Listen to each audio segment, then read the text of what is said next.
کہ جمعے کے دن درود شریف پڑھنا عام دنوں سے زیادہ افضل. اسی وجہ سے ہمارے اکابر کا ہمیشہ سے معمول رہا ہے، جو ہم نے دیکھا بھی ہے کہ وہ جمعے کے دن خاص طور پر عصر کی نماز کے بعد درود شریف پڑھنے کا بہت زیادہ اہتمام کرتے ہیں. اور جب وہ عمرے کے لیے یا حج کے لیے جاتے ہیں تو بھی مسجد نبوی میں اکثر وہ میں نے دیکھا ہے اپنے بڑوں کو کہ وہ عصر کی نماز کے بعد نا مسجد نبوی میں صرف درود شریف ہی پڑھتے ہیں بیٹھ کے. ایک تو وہ جگہ ایسی ہے کہ جہاں سید الانبیاء صلی اللہ علیہ وسلم کا روضہ اطہر ہے سامنے، اور پھر وہاں جمعے کا دن بھی ہو تو، اور پھر عصر کی کا وقت جو ہے وہ قبولیت کا وقت ہوتا ہے جمعے کے دن. جیسے کہ حدیث میں آتا ہے نا، جمعے کے دن ایک گھڑی ایسی ہوتی ہے جس میں دعا رد نہیں ہوتی. تو جمہور علماء اس طرف گئے ہیں کہ اس سے عصر کا ٹائم مراد ہے. اگرچہ اس میں اختلاف ہے لیکن جمہور اس طرف گئے ہیں کہ عصر کا وقت مراد ہے. تو جمعے کے دن عصر کے وقت درود شریف کا اہتمام کرنا چاہیے. اور ویسے بھی اگر آپ کو عصر کے وقت ٹائم نہیں ملتا تو جمعے کی نماز کے لیے آپ وقت سے بہت پہلے آ جائیں، نہا دھو کے تیار ہو کے اگلی صف میں بیٹھیں، اور خطیب صاحب کا بیان شروع ہونے سے پہلے آپ تحیۃ المسجد پڑھنے کے بعد درود شریف کی کثرت کیا کریں. تو اس کے بہت زیادہ فضیلت ہے اور ہمیں اللہ نے حکم دیا ہے. اور علماء نے بیان کیا کہ درود شریف کو جو اللہ نے ہم پہ لازم کیا نا، اس میں ایک حکمت یہ بھی ہے کہ سید الانبیاء صلی اللہ علیہ وسلم کی بشریت ہمارے ذہن میں اور اچھی طرح بیٹھ جائے. کیونکہ پچھلی امتیں جو تباہ و برباد ہوئی ہیں وہ اس لیے ہوئی ہیں کہ انہوں نے پیغمبروں کو اتنا اونچا مقام دیا کہ اللہ کے برابر لے آئے.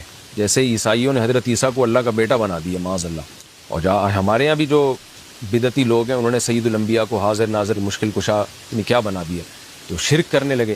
تو درود شریف میں ایک حکمت یہ بھی ہے کہ جب ہم نبی کے لیے دعا کرتے ہیں اللہ تعالیٰ سے کہ اللہ سید الانبیاء پر اپنی خصوصی رحمتیں نازل فرما اور آپ پر سلامتیاں بھیج، تو اس سے ہمیں یہ بھی پتہ چلتا ہے، یہ عقیدہ ہمارے دل میں بیٹھتا ہے کہ محمد صلی اللہ علیہ وسلم بھی اللہ کی رحمت کے محتاج ہیں.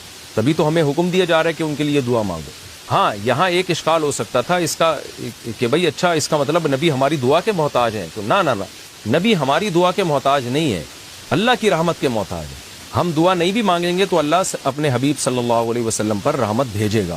لیکن اللہ نے ہمیں حکم یہ دیا تاکہ ہماری نظر میں یہ عقیدہ اور اچھی طرح مضبوط ہو جائے کہ تم بھی پیغمبر کے لیے اللہ سے دعا مانگا کرو. اس سے پتہ چلتا ہے پیغمبر تمہاری دعا کے محتاج ہوں یا نہ ہو لیکن اللہ کی رحمت کے بہرحال محتاج ہیں، اور پیغمبر بھی اس لائق ہیں کہ ان کے لیے دعا مانگی جائے. اور یہ اس سے ان کا مرتبہ کم نہیں ہوتا بلکہ مرتبہ بڑھ جاتا ہے، کیونکہ پیغمبر نے ہمیں یہ سکھایا ہے کہ یا ایھا الناس انتم الفقراء الی اللہ، اے لوگو تم سب کے سب اللہ کے در کے محتاج ہو. اور یہ جو میں نے کہا کہ پیغمبر اس لائق ہیں کہ ان کے لیے دعا مانگی جائے، تو اس کا کوئی یہ مطلب نہ لے کہ پیغمبر ہماری دعا کے محتاج ہے. یہ میں بار بار بتا چکا ہوں، ہماری دعا کے محتاج نہیں ہے، لیکن اللہ تعالیٰ یہ چاہتے ہیں کہ میں پیغمبر پر رحمت بھیجوں لیکن اس میں امتیوں کا حصہ پڑ جائے. حضرت مولانا اشرف علی تھانوی رحمہ اللہ نے اس کی ایک مثال دی ہے کہ جیسے کسی بادشاہ کو اپنے شہزادے سے بہت زیادہ محبت ہے، وہ ویسے ہی اس کو گفٹ دینا چاہتا ہے اور آپ کو پتہ ہے کہ اس نے یہ گفٹ دینا ہے، لیکن آپ جا کے بادشاہ سے سفارش کر دیتے ہو کہ بھئی ان کو یہ گفٹ دے دو. اس میں آپ کا مقصد یہ ہوتا ہے کہ بادشاہ نے تو کرنا ہی ہے، تو بادشاہ کے دل میں ہمارا مقام بھی بڑھ جائے گا کہ دیکھو جو کام میں چاہتا ہوں تو یہ بھی مجھ سے وہی چاہتا ہے، اور اس سے نبی صلی اللہ علیہ وسلم سے بھی آپ کا تعلق بڑھ جائے گا، اور یعنی جو شہزادہ ہے نا اس سے بھی تعلق بڑھ جائے گا آپ کا. تو جب ہم اللہ سے دعا مانگتے ہیں نبی کے لیے تو ہمارا اللہ کا ریلیشن بھی بڑھتا ہے، اس سے اللہ خوش ہوتا ہے کہ دیکھو میرے حبیب کے لیے یہ بھی مجھ سے کہہ رہے ہیں رحمت بھیجنے کا.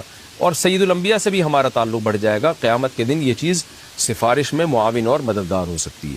ان الذین یؤذون اللہ ورسولہ، بے شک وہ لوگ جو اللہ اس کے رسول کو تکلیف پہنچاتے ہیں. اللہ کو تو ظاہر ہے کوئی تکلیف نہیں پہنچا سکتا، یہاں بھی مجازاً اس کو تکلیف سے تعبیر کیا، اللہ کے حکام کی نافرمانی، اور یعنی اللہ نے اپنے رسول کی تکلیف کو اپنی تکلیف قرار دیا ہے. لعنہم اللہ فی الدنیا والآخرہ، ان پر دنیا اور آخرت میں لعنت ہوتی ہے، کیونکہ منافقین یہی کام کر رہے تھے نا. میں نے بتایا کہ سورت کا حاصل یہی ہے، اس میں اہم مضمون یہی بیان ہوا ہے. وَأَعَدَّ لَهُمْ عَذَابًا مُهِينًا، اور اللہ نے ان کے لیے ذلت والا عذاب تیار کر کے رکھا ہے.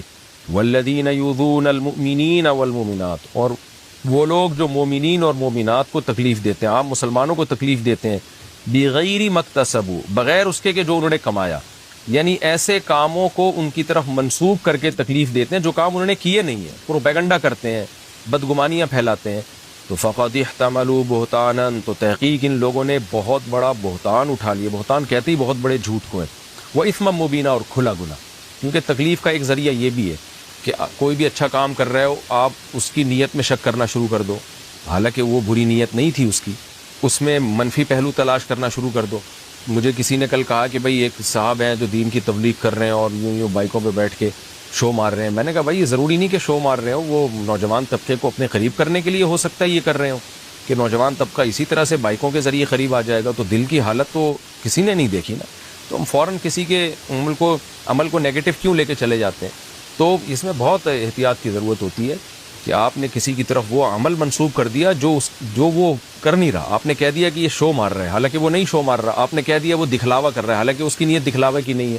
تو ہماری سوسائٹی میں یہ بہت ہے. تو اللہ نے اس پہ بھی پابندی لگائی کہ جو کسی بھی طرح سے ایمان والے مرد اور عورتوں کو تکلیف دیتے ہیں تو بہت بڑے گناہ کے وہ مرتکب ہوتے ہیں. آج تھوڑا سا میں جمعے کی نماز کے بعد تھوڑی دیر بیٹھ جاؤں گا, تو سوال و جواب جو حضرات کرنا چاہیں, جو جانا چاہیں ان کو چھٹی ہوگی. گن پوائنٹ پہ کوئی نہیں بیٹھے گا انشاءاللہ.